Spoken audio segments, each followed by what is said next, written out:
Pluto fills the frame. A world that had spent decades as a distant blur suddenly shows mountains, plains, haze, and texture. Signals stream back across billions of miles. Scientists celebrate. Newspapers declare victory.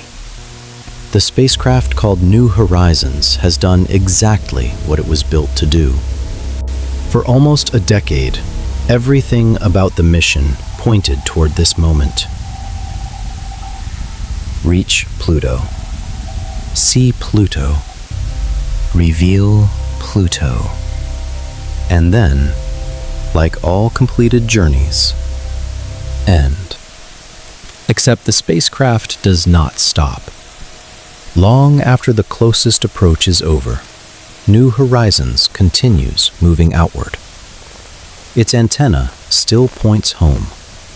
Its instruments still function. Data continues arriving from the darkness. Pluto, meanwhile, begins shrinking behind it. The images become smaller. The distance grows larger. The destination that justified the mission starts disappearing into the background. The story should be over. Instead, something unusual happens. The spacecraft is healthiest at the exact moment its future becomes least certain. A machine built for a destination has reached that destination. Now it is carrying something harder to define. A future. Or perhaps no future at all. Far beyond Neptune, New Horizons enters the Kuiper Belt, a vast region filled with icy remnants from the earliest days of the solar system. Countless objects circle the sun out here. At first glance, the solution seems obvious. Find another one. The spacecraft is still moving. Another world must be waiting somewhere ahead. For a while, that explanation feels sufficient. Pluto was the first stop. Something else can become the second. Yet reality begins removing options faster than new ones appear. New Horizons cannot turn freely.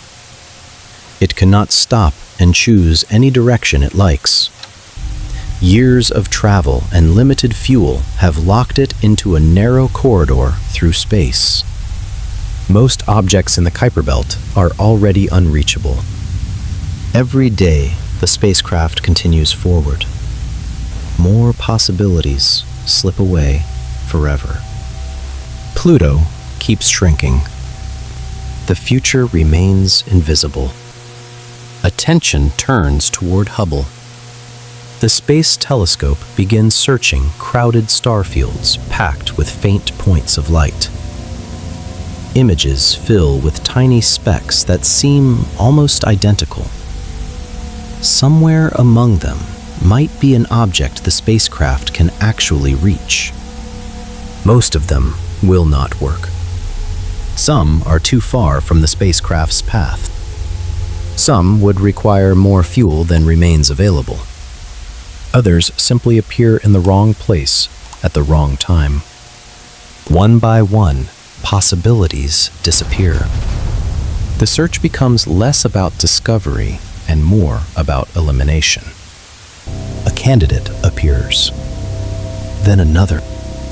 Then another vanishes from consideration.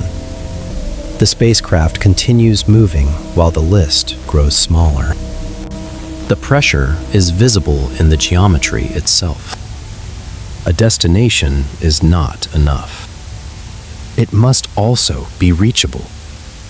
Years earlier, that distinction hardly mattered. Pluto was always the goal. Now, it becomes the entire story. The farther New Horizons travels, the narrower its future becomes. Eventually, one object survives. A tiny world known at the time as 2014 MU-69. Not because it is the most famous, not because it is the most spectacular, because reality allows it. The object exists inside the shrinking window that remains available. From a distance, it is little more than a faint point of light. No one has seen its surface. No one knows exactly what it looks like. Yet calculations begin. Trajectories are tested. Mission planners examine what remains possible. The discovery does not solve the problem. It creates a chance. Small thrusters fire in deep space. Tiny course corrections nudge the spacecraft toward a destination that still exists mostly as mathematics and hope. The burns are modest, but their meaning is enormous. New Horizons is committing years of travel toward a world it has never truly seen. Pluto is now far behind. The second act is moving ahead. Even then, continuation is not guaranteed. A future requires more than coordinates.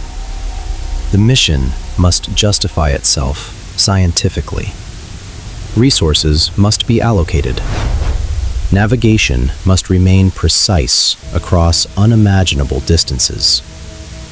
Every requirement has to align before the opportunity disappears. The spacecraft travels onward through darkness. Months become years. The target remains only a distant point. Then, gradually, the point begins changing. A shape emerges. A real object replaces the abstraction. The world eventually named Arakoth starts separating itself from the darkness around it. What had been a possibility becomes a place. On New Year's Day, the spacecraft rushes past it. Signals begin the long journey back toward Earth. Images arrive. Arakoth does not resemble a dramatic planet or a giant moon. Instead, it appears ancient, quiet, and strangely untouched. A relic preserved from the earliest formation of the solar system. The encounter succeeds. Humanity becomes the first civilization to closely explore a second Kuiper Belt object. Yet the achievement changes something larger than the mission's statistics. It changes Pluto. At the beginning of the story, Pluto seemed like the destination, the finish line, the reason the spacecraft existed. But the image looks different now. That close approach to Pluto was not the end that everyone imagined while watching those first pictures arrive. It was the moment that created the next question. What happens after success? In the darkness beyond Pluto, New Horizons found an answer. Not by extending the same mission, by becoming a different one. The spacecraft that once carried a single destination eventually carried a purpose larger than that destination. And somewhere in the distance, far behind it, Pluto continues orbiting the Sun. Smaller now, almost absent, no longer the goal, the doorway.